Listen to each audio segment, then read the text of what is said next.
Good afternoon. Good afternoon. We are back with episode 2 of PSSITA Podcast. I am Corey, one of the owners of the Rolling Humidor, and I'm here with my PSSITA Podcast member, Mike Frazier. What's going on? What's going on? And Mike, we have a special guest today, Robert Sherrill.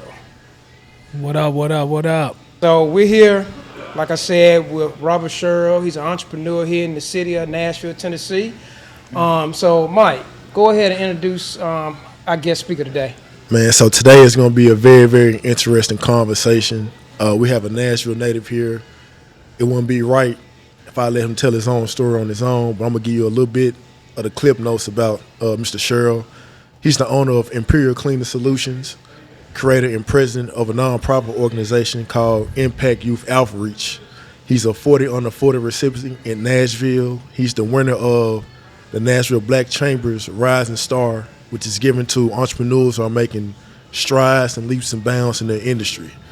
Also, he is the CEO of RCS Holdings, which is a real estate and investment management company. Best-selling author, a man who really does not look like where he's been. Ladies and gentlemen, Mr. Robert Sherrill. Man, I appreciate it, man. Appreciate it, man. Appreciate y'all having me, man. Inviting me out. Thanks for coming on. Man, no problem, man. When I got the text to grace this podcast, man, I made it my mission to get here today. Busy day this morning. You know, of course, we run our programs for Impact Youth Outreach on Saturdays. So I cut it short. I told the guys, I said, man, I got to go do a podcast. Corey called. I got to show up. You know what I'm saying? For sure. So thank y'all for having me. Man, thank you. Before we start, though, man, we always start. We pay homage, so we're going to take a toast.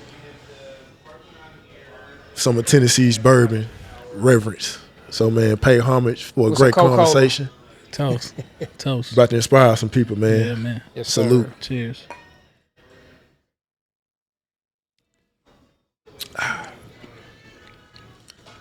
How they go? That's a reverence right now. Yes, sir. Yes, sir. It's caramel, smooth. Yeah. Real easy on the palate. Definitely a drinker. Definitely a date night drinker. Yeah. I'm gonna say it's about it's 90 to 108 proof. 94.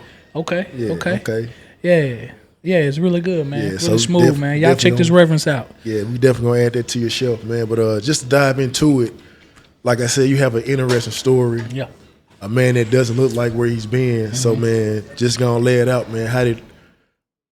Tell us the journey to the president and CEO, Robert Sherrill. What's the trail behind that? Yeah, man.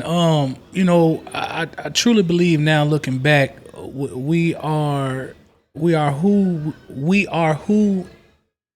and we're basically who we've been through. Basically, like, I know it don't make sense, but we're sum total of the experiences, whether good or bad, that we've encountered in our life that brings us to the present day. Hence the book, The Journey Back to Now, right? That's why I named that book that I was sitting in prison, and we'll get there, but I got to tell you, I was sitting in prison and I was stressing. It was about 2 a.m, and I was up and I was listening to this slow jam station, and Patti LaBelle came on the radio, and she had just released her new album, and the guy was interviewing her, and he said, okay, what's the name of your new album? She said, The Journey Back to Now. And immediately, man, it downloaded in my spirit. I was like, wow, because it literally is basically starting with the end in mind. That's how I kind of look at my life. And it's funny that you say that, because there was a journey to get to this man that I am today. And, you know, it started in Nashville, man, in 37208 area code, of course, the highest and most incarcerated rates places in the country. In North Nashville is where I'm from. I'm from Cumberland View housing projects with the nickname Dodge City. Was there, man. Life was, you know, regular as I knew it up until I was about 6 or 7, and who I thought was my real dad and my mom got divorced, and I ended up living over there. Man, life just kind of took a turn. I found out later that they were doing drugs on the weekend. And my stepdad started to like it more than my mom. Yeah. And so they got a divorce because of that. But shoot, that didn't do nothing but throw my mom into the pits, because now it's readily available right outside of our project. And so I can assume she's single mother, 2 kids, was a little depressed. And so weekend fun became everyday fun for her. And then she got addicted, man, right at the time when the crack epidemic hit the country, and particularly marginalized communities real heavy. Yeah. And a lot of our, African-American mothers and dads and people like that got addicted, man. And my mom was one of them. So, man, life just kind of took a downturn, man. We really didn't have any food. Really didn't have, clothes. It was hard to go to school and pay attention because, I was always getting bullied and laughed at because I didn't have clean clothes and things of that nature. So instead of paying attention in class, I was the class clown because I got tired of people laughing at me. So I wanted them to laugh with me. Yeah. And that kind of just led down a spiral of, my life, man. Yeah. And basically the story is that when I came home at 13, I was going to John Early, which is the current day Magruder Center. When I got home, man, to where we live, all of our stuff was sitting out on the side of the road. And it was just at that moment, man, the trauma creeped in, man. I was crying, and I went from crying to being mad and vice versa. And I just remember walking to my granny house telling myself that when I grow up, I would never be broke again. Yeah. And at that moment, man, my God became money.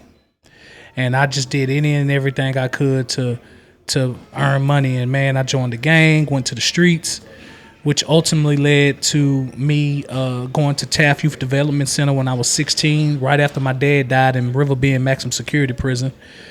And, man, I was just in there, and I was just distraught as a kid, man, just trying to figure out my way.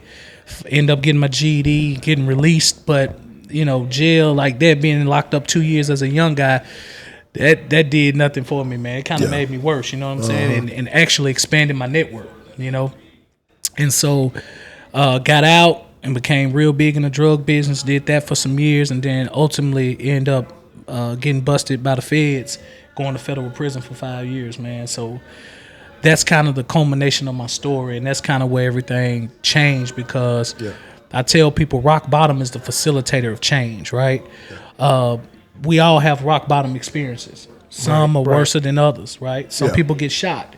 Some people lose loved ones. Some people go to prison. But I think we all have a moment in our life when there's a choice to be made and a trajectory to go after that is different than where we come from. And so I utilized that time to educate myself, and I devised a plan that when I get out to start my company, which I'm the current CEO of, Imperial Cleaning Systems now, multi-million-dollar janitorial company, 37 employees, full-time employees. Big ups. And ended up, just utilizing the time, man, to get my plan together. Because if you fail to plan, you plan to fail. Yeah. And then I also, while I was there, thought about my nonprofit because I knew, I was like, God, why you take me through all of this? You know what I'm saying? Like, there has to be a happy medium, right? And so he was like, because I could trust you to tell the story. And I started my nonprofit. And behind all of these things that I'm currently doing, the plan was written behind bars. So Impact Youth Outreach is my nonprofit for inner city at-risk kids that I formulated, and The Journey Back to Now, which is that book I got from Patti LaBelle. Shout out to Patti LaBelle. I think I need to drop a note to let her know that's where the book came from. Shout out to Patti LaBelle. Shout out to her, man, for that, man. The Journey Back to Now, I never forget it, man. Laying in that bunk. But those are some of the three of the things that I planned while I was in prison and implement when I got out. Let me ask you this question: where'd you come up with Imperial Clean Systems? So I was laying in my bunk again. I'm always laying in my bunk thinking. That's all the time you got to do.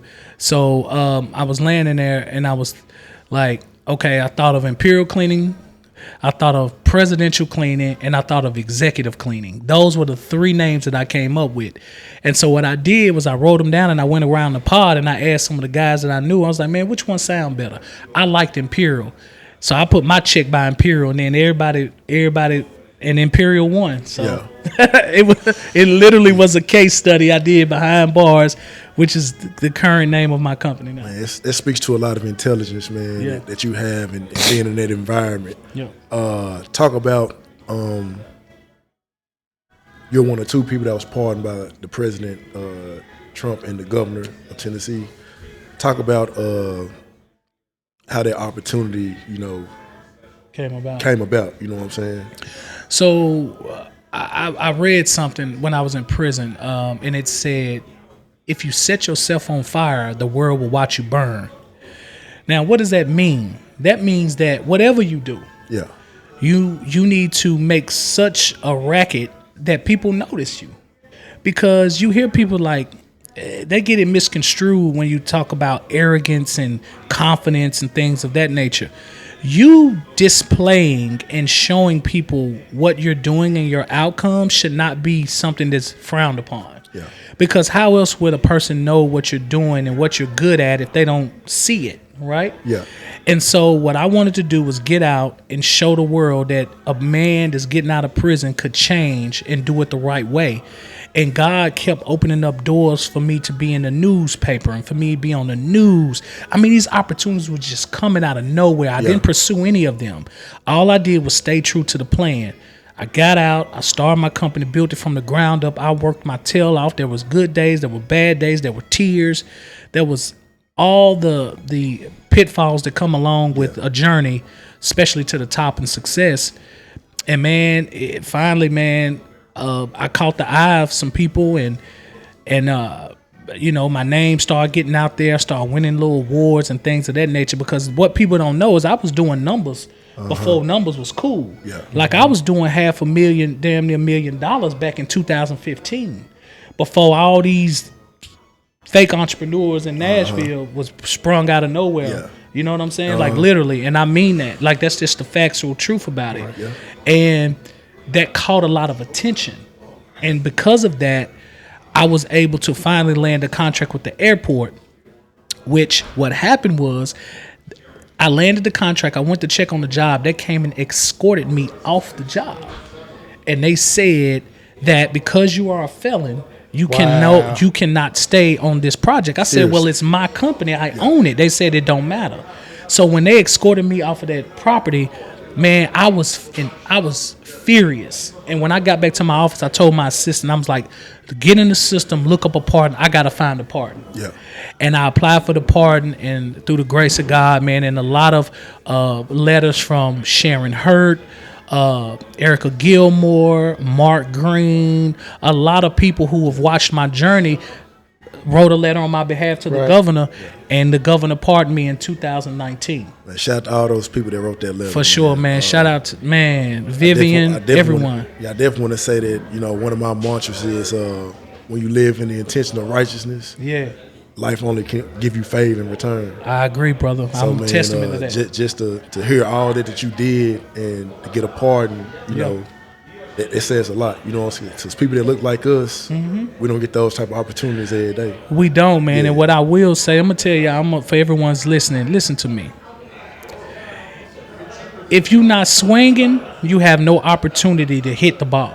Yeah. Some people be so defeated that they don't even get up to the mound and even attempt to hit the ball. Yeah. They've already struck out and didn't even try. So I'm like, if you're going to strike me out, I'm going out swinging. Yeah. And so that's my motto. Yeah. You can't just tell me no. No for me means not yet. You know what I'm saying? So, and that was my attitude I adopted, and that attitude has gotten me to where I am today. So what I leave you with this, on this segment aspect of it, is listen.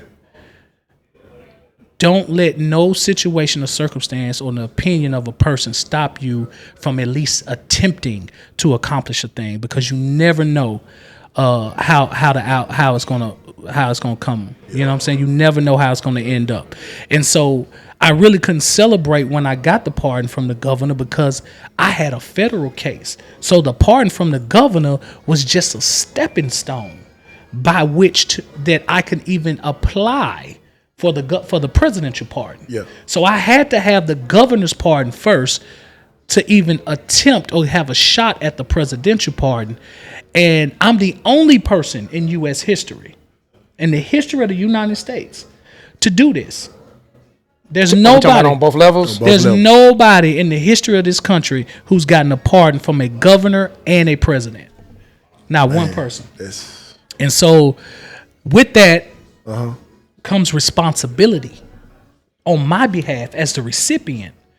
See, now I have to go back and help other people do the same thing, because people don't understand. I hate being the only Robert Sherrill out there. There need to be millions of Robert Sherrills. Yeah. Millions of men who've gotten out, who've shown this system that we can be reformed, and we deserve a second chance, not a half-ass second chance. We're talking about a real second chance at life. And so my second chance at life was equivalent to the rebirth that we get through Jesus. Like literally, I had a rebirth, man, with no record, no nothing. Gun rights restored. I could do anything. I could go do anything. I could join I could do whatever I want to do with this party. Yeah. So, man, it's a responsibility. So I want to say this again to the listeners. Like, when you go through things, it's just not for you. There's a responsibility attached to it, and you have to recognize that and be accountable for that, because it's just not for you. It's for other people. Yeah. Let me ask this question. So, if for all my viewers out there watching, what would be the first step that they would need to take if they wanted to see about getting a pardon? Yeah. So first, you need to figure out if you have a federal case. And you got a state case, you're gonna have to go through the process, and don't let the statistical numbers, deviate you from doing that, because it was equivalent to hitting the lottery or lightning striking. But I didn't let those numbers stop me. Now, you didn't think I didn't Google and look at what was the likelihood of this happening? Right. Of course I did. Right. And I'm gonna tell you what 90% of Americans do, and this is what separates winners from losers. Let me tell you what do. A winner gonna look at those circumstances and be like, I don't care. I'm still gonna shoot my shot. Yeah. You feel me? Yeah. A loser, he's already defeated mentally, so when he see those numbers, he don't even try. And so I easily could have looked at those statistics and be like, man, you know what? Hey, I ain't even no sense of trying. How many times you hear people say, vote for what? It ain't gonna make a difference. See, them type people. Yeah. All the time. You understand? That mentality you cannot allow to get in your space, because that's a losing mentality. It's pessimist. Yeah, you've already lost before you even attempted. So yeah, man. So you have to evaluate that. Do you need is it a federal charge, or is it a state charge? If it's a state charge, all you got to do is pull up, go to the Google Nashville pardons, governor's pardons, and it's a packet. It's about 20 pages, basically just going over your background and who you are and how many kids you got and what you do for a living and just general information. Mm-hmm. And then you would have to go to the clerk's office to get your list of charges, and then take that to the TBI and get them to validate it and get the transcripts, right? The actual paperwork. And then you take that along with your packet, and then you submit it. And then what will happen is, over time, you will get a call from the Board of Probation and Parole, because they handle the pardons. They interview you, and then they make recommendation to the governor for you to A, get a pardon, or B, to not get a pardon. But it's ultimately up to the governor. Yeah. But he typically goes with the recommendation of the board, right? Yeah. And it's really that simple. But people don't try. That is the main thing about this. Yeah. If you fit the bill, if you've gotten out and you've exemplified reentry, that you could get out and you haven't gotten in no trouble, and you have to be 5 years out or 5 years off of probation. So whatever the two. If you've gotten out and you're flattened 5 years after you got out, you can apply. Or if you get out and you're on 2 years probation, the moment you're on probation, 5 years after that, you can apply. That's some great info. You know what I'm saying? And I urge everybody to apply, because you never know what opportunity is going to be afforded to you. And you guess what? You don't get no opportunity if you don't try. Yeah, you miss 100% of the shots you don't take. Exactly. So let me ask this. So once it went to the local, how did you get up to Trump? So what happened, once I got the pardon from the governor, I really couldn't celebrate, right? Because I knew that was a whole nother Mount Everest waiting on me. Exactly. Right? Yeah. I mean, I cried. I celebrated. Oh, thank you, God. Because, I mean, I couldn't shout out to Governor Bill Haslam, because without that, I couldn't even even try to attempt to climb Mount Everest. You know what I'm saying? Yeah. So I don't want to make light of what he did because I had to have that one as well. Equally as important, but two different effects. Yeah. Right. And so once I got that, I've Googled presidential pardon and how to get it. And so it was a little more lengthy, a little more, high strung. So I called an attorney out of New York by the name of Margaret Love. And she submitted the paperwork for me. And essentially I took a lot of the paperwork that I submitted to the governor and kind of forwarded a lot of that to her. And I had to do some more stuff. And one thing about the governor, like they sent the FBI to dig into my life. Like they went and they sent me through the ringer, man. Like it wasn't like I was getting calls from people saying, "Hey, man, the office of the pardon attorneys from the president just called, asking questions and looking all into my stuff." And people were calling me and saying, "Hey, some people just called about you." I'm like, okay, yeah. And so they did their research, and so. But you never knew. So when I submitted the packet, I got a email from the Department of Justice saying, "Thank you for your packet. Let this serve as the first and last response. Either you get it, then great, have a good life. If you don't get it, it goes to the next president. But don't contact us. If you get it, you get it. If you don't, you don't." So you just. So I'm just ain't no follow up. Yeah, I'm in limbo. Wow. But man, I was just praying to God the whole time.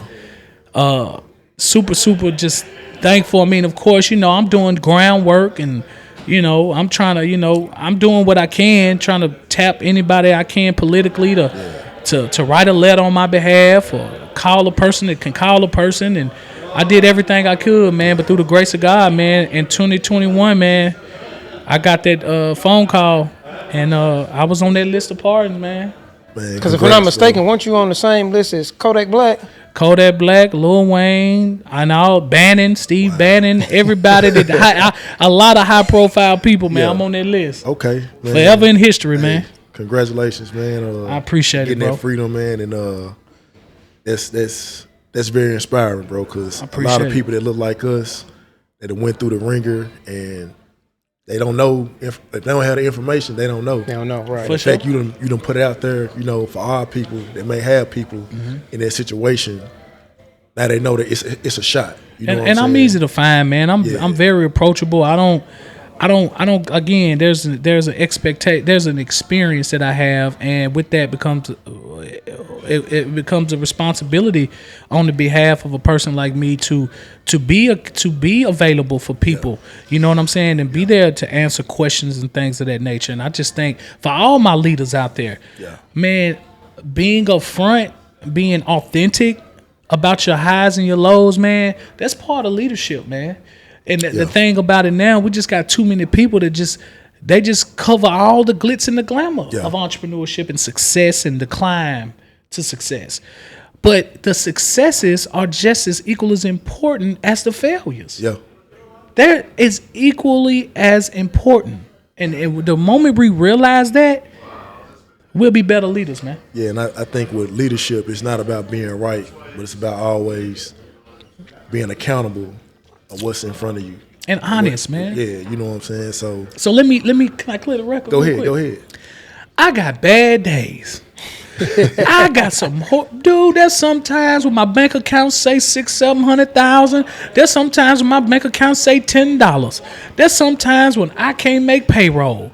There's sometimes when I don't know if I'm coming or going. There's sometimes when I don't answer the phone because I feel like I'm going insane with all the stuff I got going on. There's sometimes I cry. When I go to church, I cry. I grieve. I hurt. But that's all part of success. Yeah. You know what I'm saying? Yeah. What makes me who I am is that I'm authentic, man. Yeah. And I hope, boy, if I make a mistake, yeah, I did it, I own it, and there it is. Staying with the Trump situation. Do you know how many people in Black Nashville had something to say about me on Fox Business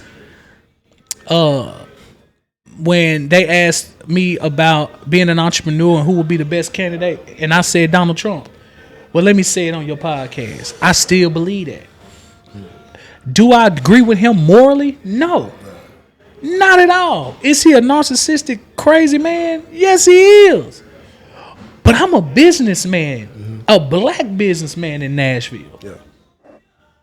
We need somebody with a business intellect that can help cut payroll taxes, who can lower the corporate tax. That's stuff that affects me.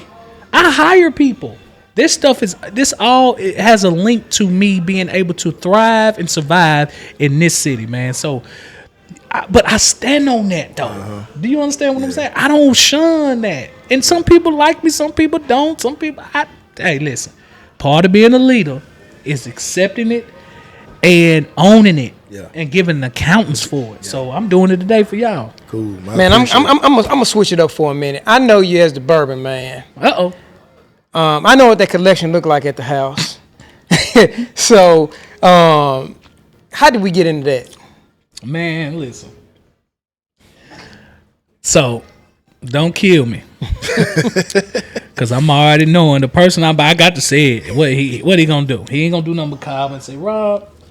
So Don Harden, Nashville, man, one of the guys I look up to, highly respect, man. That guy's just an inspiration to me. Don Harden has a brother by the name of CC. CC, big bourbon guy, man. CC, big bourbon guy. So, I went over to CC house and I looked, and you go to a typical bar, you see your Jack Daniels, your Maker's Mark, your Woodfords and stuff in your Crowns and stuff, right? And you see you see just the standard stuff at bars. And I'm a very detail-oriented person, so when I went over his house and I seen these bottles, I said, man, what is Weller? What is this stuff? I ain't never seen this. So he got to say, oh, this bourbon. I'm like, man, interesting. Yeah. I'm one of them people, when I find stuff interesting, I get to dive in a little deep. Right. And I jump off the bridge, y'all. Whether it be golf, cigars, bourbon, when I get into something, I get in. Yeah. The first day I went hunting, the first time I knew I was finna go hunting, man, I went to Bass Pro and spent about $3,000. I bought boots, hats, gloves, knives, binoculars. Ain't never shot a gun, a hunting rifle ever, but I was ready. If they would have dropped me off in the middle of Sahara, I was gonna be ready. Yeah. That's how I am. You know what I'm saying? Just gun-ho. Yeah, I'm gun-ho. Yeah. And it's good and bad sometimes, but hey, I know who I am, so it can't be that bad. At least I know who I am. Can't knock the energy. You see what I'm saying? And so I taste it. I'm like, oh, this tastes good. This bourbon. I'm like, all right. So I went to my local store and I'm like, hey, I took pictures. I said, you got these bottles? I said, man, I'm just trying to get into it. So he sold me a 10-year Kentucky Owl, and he sold me a Hibiki, a Yamakaze. It was a Japanese whiskey, right? And that started. It was my 2 little bottles. I put them on my shelf. So a week later, me and the family was going to Florida. So on my way down there, Cece was like, man, there's some liquor stores down there. We call it bourbon hunting. Oh, my God. It was equivalent to catching a cold. Literally, I spent most of my time on vacation with my family going to every liquor store in Florida.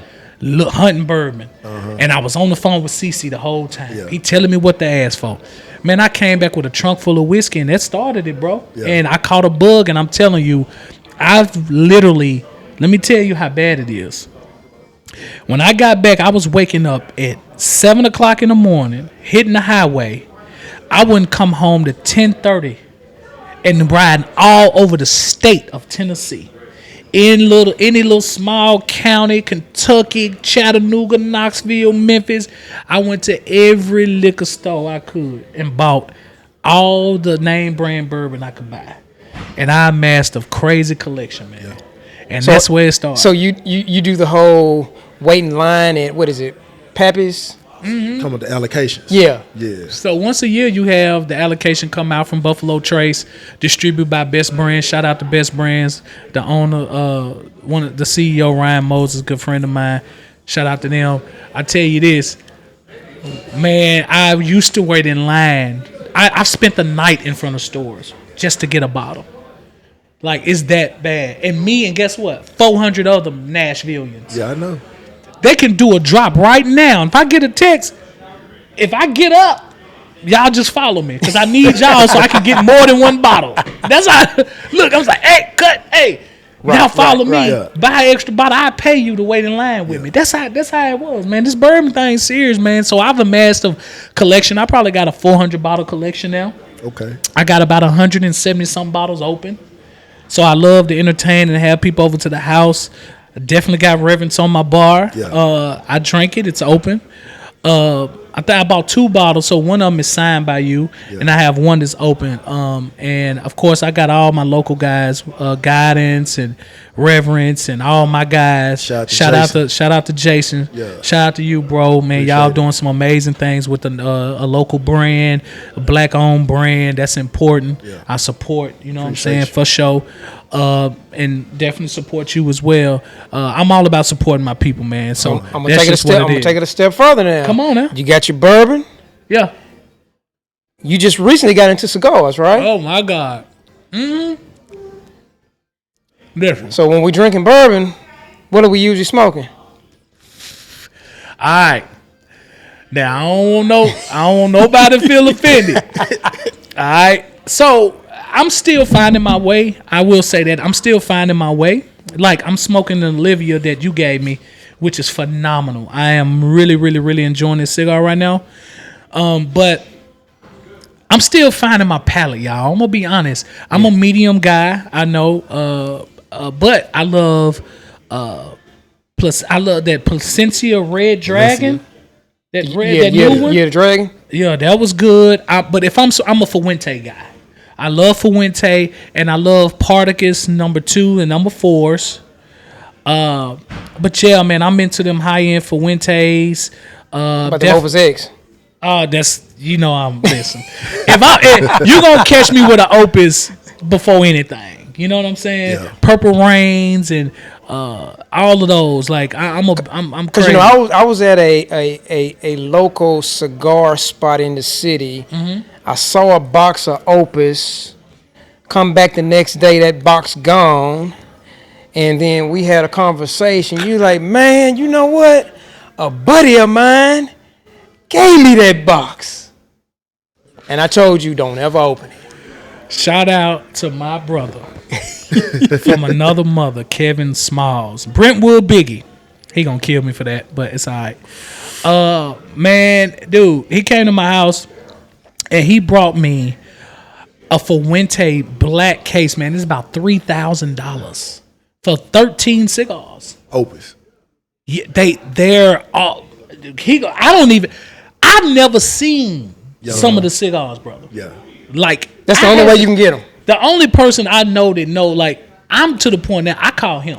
Like I'm like, bro, you know what I'm saying? Hey, Corey, what this is? Yeah. Like I didn't know. I knew it was something special, but I didn't know how special. And I sent it to Corey. Corey said, "Don't open it." and I'm gonna go a step further also when it comes to the cigars, man. I had an interview a couple weeks back. Me and Mike had an interview with Rex Ryan, and he put me on them Byrons. So when I called you, I was like, "Hey man, what you know about these Byrons?" So shout out to Byron, shout out Atabay. They're the same. Yep. Dude, they got a good smoke. So last night, that's what I bought a Byron last night. Yeah. I enjoy, man, them Byrons and Atabays they're crafted with quality, man. Like, they are really, really good. So, and that's, again, I'm still finding my palate. So, I'm a mutt. I smoke a little bit of everything, bro. Right. Shout out to Casa Monte Cristo for having us. Shout out to Casa. Yeah, shout out to Casa. But I know we come here like every Sunday or whatever with you and smoke. So yeah, what's that Sunday smoke you doing? You in Casa. If I'm in Casa, my Sunday smoke. Watching the Titans. Let's say the Titans won. Ooh. Yeah, you know what I'm saying? The Titans won. I'm probably going to do a Partagas number 4. I'm going to give me a Cuban, man. I got a couple boxes of those, and they just smoke good. So I'm going to do a part. So them 2s and 4s, everybody say the 2s. So my friend just recently was in Cuba, and he was like, hey, they ain't have no number 2s. Yeah. So he's like, get the 4. So I Googled. I'm like, man, what's the best? So maybe like the 4s are like top. So I'm like, man, give me some 4s, man. I love them 4s. Yeah. So Partagas number 4 is what I'll be smoking. Man, I know we left a Titans game. Came over here to Casa. I'm in there talking with management. You walk in, and I'm like, Rob, you need to get you one of these right here. It was a Rocky Patel. Yeah. And you're like, I want your most expensive one. I'm like, you want that one right there behind right there. You looked at it, you said, man, give me 2 of them. You want one core? I'm like, hell yeah, I want one.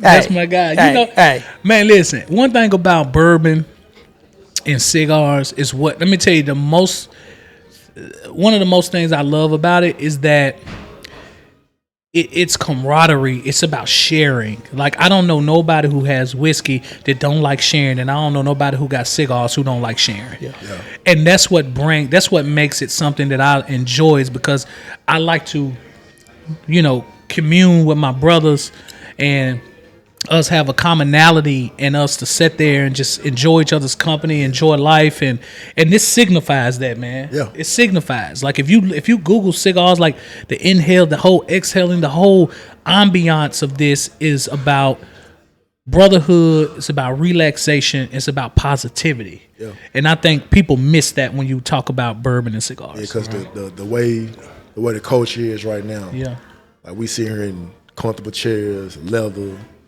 just sipping. Yeah. You know what I'm saying? We talking about a lot of perspective, a lot of, real life situations, but it's all cohesion. It's nobody judge nobody. It's in like you said, in the form of fellowship. Man, I love it. Yeah, when you say the thing about fellowship, man, I believe in, I always say it every episode, I don't care if you got millions and millions of dollars or if you got $10.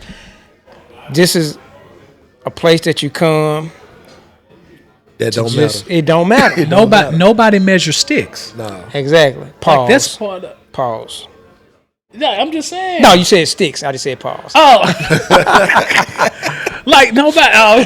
Like nobody's. We're not in a piss contest. You know what I'm saying? Right. Like, it's just like, don't nobody care what you smoking. We just enjoying each other's company, man. Yeah. And I think that in itself is why I enjoy these. I collect bourbon. I stock cigars, because it puts me in a positive state of mind, particularly with those people that are in my circle.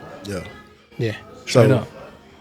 The transition, we talked about leaving the Titans game. So I take it you were a season ticket holder. You better know it. So you avid Titan fan. Avid. I've been here day one. Do you hear me? Okay. Day one, man. Shout out to Big Rico, man. Rest in peace. He created the Titans page.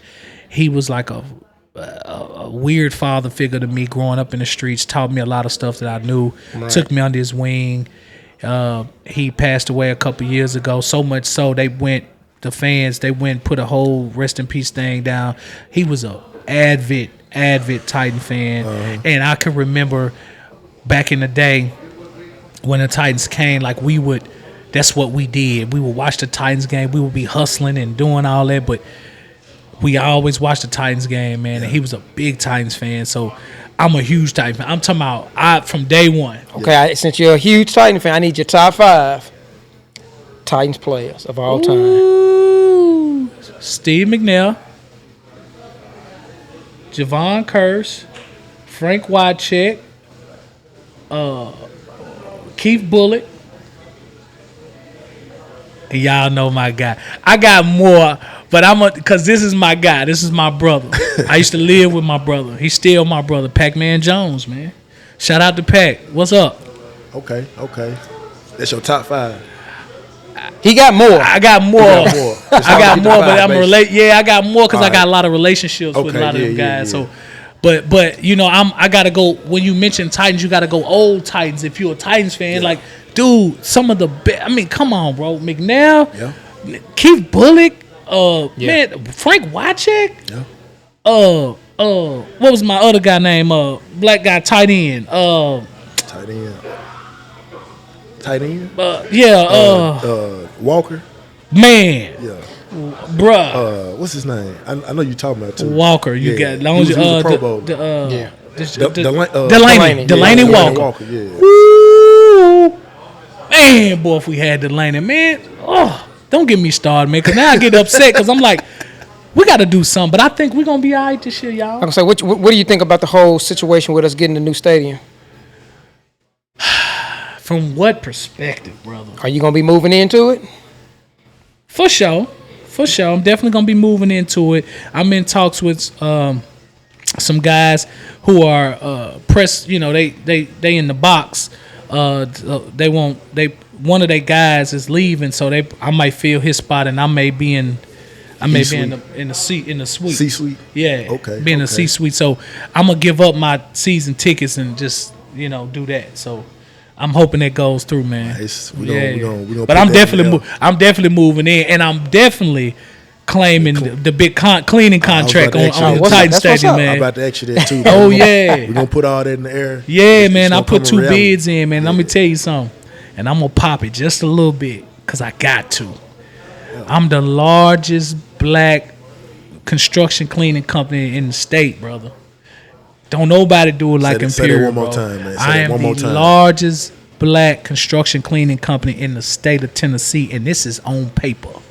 So it's not a lot of people who can compete on that level, and I'm blessed. I don't say that in an arrogant, braggadocious way. I say it so the listeners can know that hard work pays off. Right. A, B, you gotta say the facts. Like, dude, I'm happy about where I'm at in my position and being there. And it's been a lot of hard work. I've lost a lot of money. I've paid a lot of lessons to be at this position. So super thankful for that, man. No doubt. Because I remember when one of our first conversations we had, because I remember you in the carpet cleaning business, and you told me, man, I wasn't making no money in that, man. I had to up my game. Listen, and I can't do nothing but respect that. Guess what? All my carpet cleaning, if I ever need a carpet clean, I call Corey. Corey, man, Corey came through and sucked up Nashville. Man, Corey. Pause. I can't. You said sucked up Nashville. Oh, shit. Man, there you go, man. You pause me one more time. Hey, listen to me. Yeah. Well, you gotta understand vernacular too. When we say, "Well, yeah, damn, bro, I hear you." That is right. Yeah. So back in the day, when we say that means sold up. He sold up Nashville with the carpet cleaning, and I'm gonna tell you something about being a business owner. Just real quick on an entrepreneurship tip, for real. Stay in your lane. You know what I'm saying? Now, you may have potential to dip in other lanes. Just because you have potential to dip in other lanes, that don't mean you dip in other lanes. Yeah. Stay in your lane. Find your niche. Find your niche and you rock out. Yeah. You know what I'm saying? And so my niche is construction. Yeah. I hate windows. So I sub windows out. I sub carpet cleaning out. Yeah. You know what I'm saying? Because that's not my lane. My lane is construction. That's why I make my margins at. So own your lane and stay in it, man. Yeah. Let me ask you this. I know that at one point in time, I know you call yourself the $1 million janitor. Aren't you doing something where if someone wants to get into the business, you can be a mentor and possibly almost like a franchise type of thing? So if anybody's looking to get in the cleaning industry, as freely giving as I am, and what I finally learned is that I can only give you so much. Some of this stuff you got to pay for. You got to have some sweat equity in the game. Right. And nobody wants to sweat anymore. Right. They just want everything handed to them. It's the gratification. Yeah. When you working out, you sweat. Yeah. When you're sweating, yeah. Pause. When you're sweating, hey, it's the same deal. You got to sweat. So that's all I'm saying, man. You gotta put that work in. You gotta put that work in. I understand, man, because me and Mike have had conversations in the past. People will come up to him and be like, "Man, how can I get into the liquor business?" I mean, I can tell you how to get into it, but like he said, it's gonna cost you. It should, because your time, your experience, man, come on, y'all. We have to stop that. Yeah. Just want everything handed to us, because I'm gonna tell you something. There's something about something being handed to you versus something you're working for. There's a moral compass or a very I don't even know what there's a unspoken thing about working for something versus something being given to you. You know what I'm saying? Everything that God created, we got to till. He said a man that don't work is worse than an unbeliever. You gonna work hard when especially it's yours. Yeah. Yeah, because people get everything you do for free. People don't appreciate it. Exactly. So why I'm gonna do it? I'm gonna waste my time, and then you no. You gotta pay for this. And to that point, man, a lot of people don't realize is that, you know, when I started this, before I turned one check, I was probably about 3 years of putting in my money in your word before I even saw a penny back.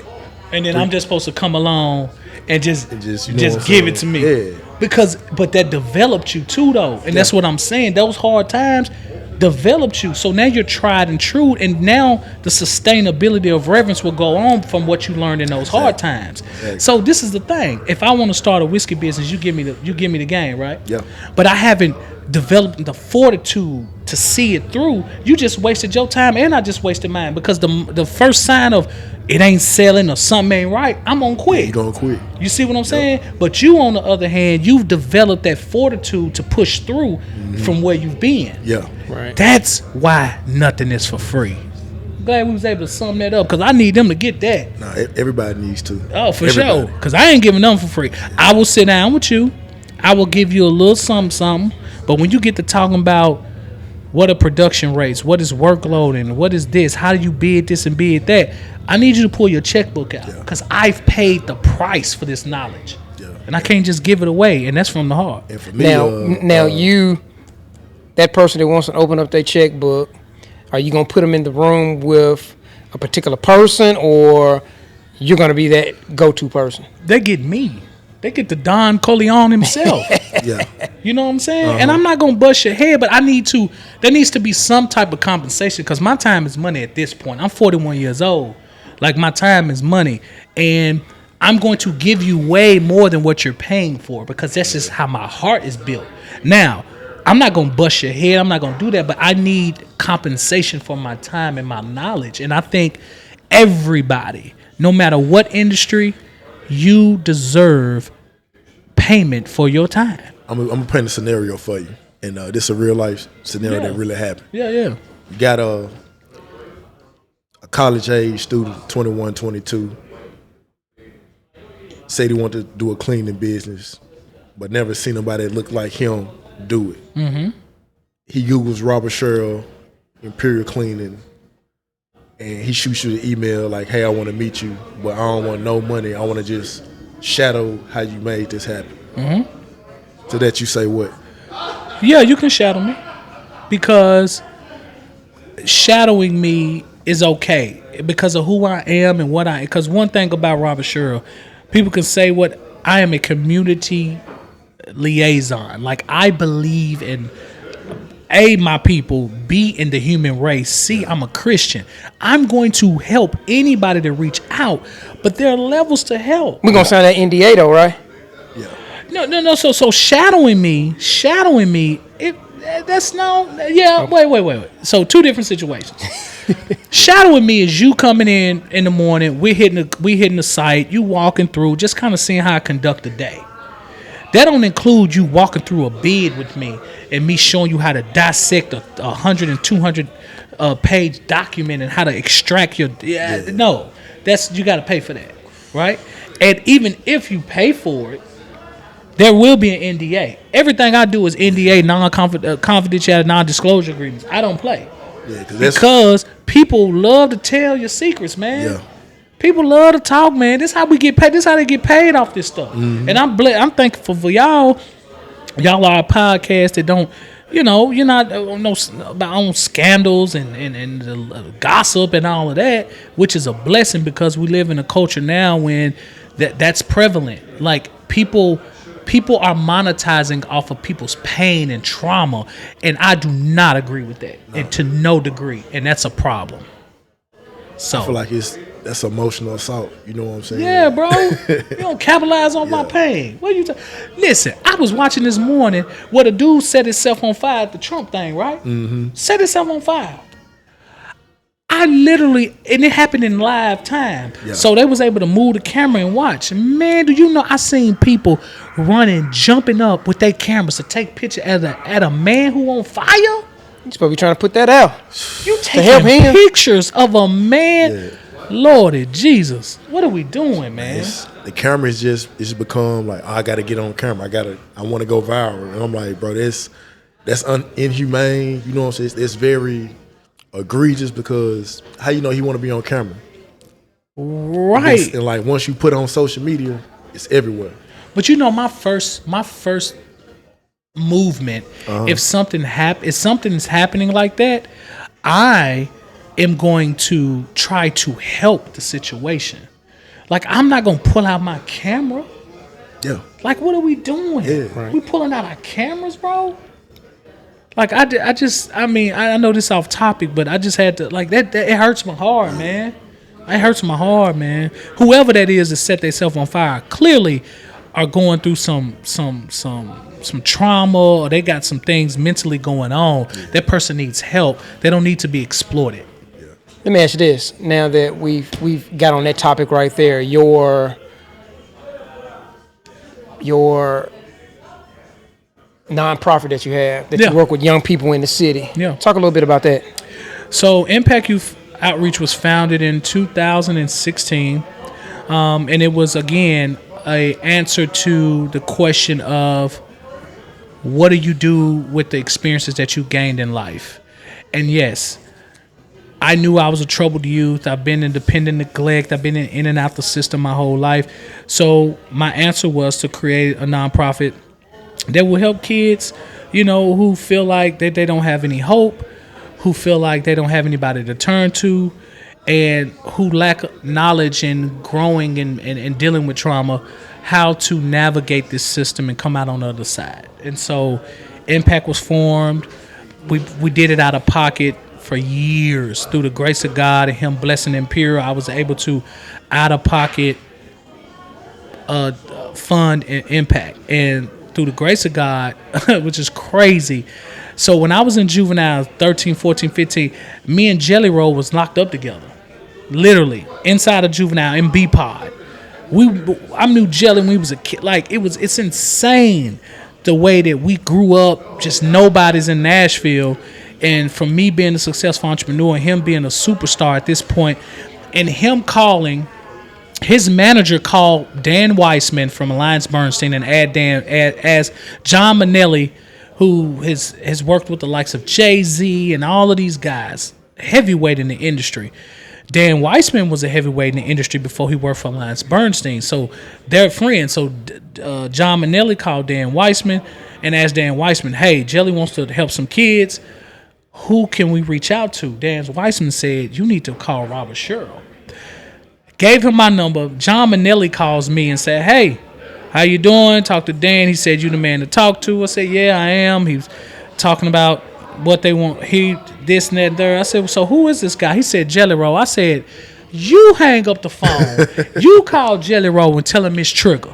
Yeah. He hung up the phone, called Jelly Roll. The next phone call I got was Jelly Roll. Was like, man, I said, it's you. So we going all over. Just, man, like, brother, how you doing, man? It was just like a celebration, man, just for us being able to talk and catch back up. Because we used to go talk to kids at juvenile at the gun class way back in the day together. He's always been an awesome dude, man. Awesome dude. Because what about a year or two ago, didn't he do like a concert and all the proceeds? Yeah, so that led to that. So after we talked, he was like, hey, I want to do something for the kids. I want to do something for your nonprofit. He said, this is what I'm thinking.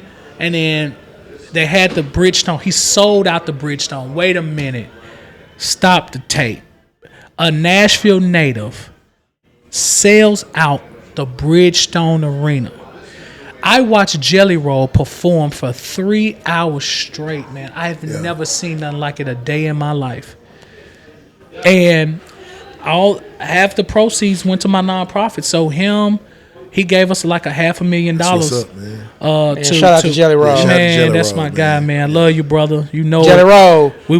You're always welcome to be on PSSITA Podcast. I will be reaching out. You should. We was just together the other day, man. Me, him, and Machine Gun Kelly, MGK, went to Juvenile and just checked on the studios we put in there and all the stuff we doing, and of That's course when y'all do stuff with Michael Bush. Yeah. Michael Bush is director of music innovation for Impact Youth Outreach. Okay. Now, so he's on our payroll. Shout out to Michael Bush, man. Awesome guy in the Nashville community. Done a lot of work with Buck and a lot of Nashville artists from way back in the day. So shout out to him for being on board and helping these kids. So yeah, man, we run our music program through grace of God, sending Jelly Roll our way, and shout out to MGK for coming through, spending time playing spades with the kids the other day. Thursday is when they were here. But yeah, man, we've been able to further our cause. Every Saturday morning we have class, which is where I'm coming from right now. We have class from 9 to 12. We cut it short today because I had to be here. But yeah, man, we got vans. We do field trips. We do social emotional learning. We do job placement. We do entrepreneurship, credit, investing, financial literacy, period. I truly believe that crime and financial illiteracy has a correlation, and that if we could teach more of our young men and women, particularly of color, how to get money, keep money, and invest money, then recidivism rates will definitely be decreased. So I'm a big proponent of financial literacy. Man, we appreciate what you do for the city, man. I appreciate it, bro. Appreciate it. I appreciate it, man. Well, we're going to go ahead and cut this episode. Once again, Rob, appreciate you being on the PSSITA Podcast. Mm-hmm. This is episode 2, guys. So put some smoke in the air. I'm Corey, one of the owners of the Rolling Humidor. Yeah, I'm Mike, man. And as a token of us being here at Casa, they blessed us with a set of cigars, man. So we're already going to send you with some gifts. Comments to Casa de Monte Cristo. Appreciate it. House Now Podcast for this episode. So thank you, man. As Corey said, I'm Mike. Till the next time, let's put some smoke in the air. Yes, sir. Peace. Man. Y'all be blessed, man.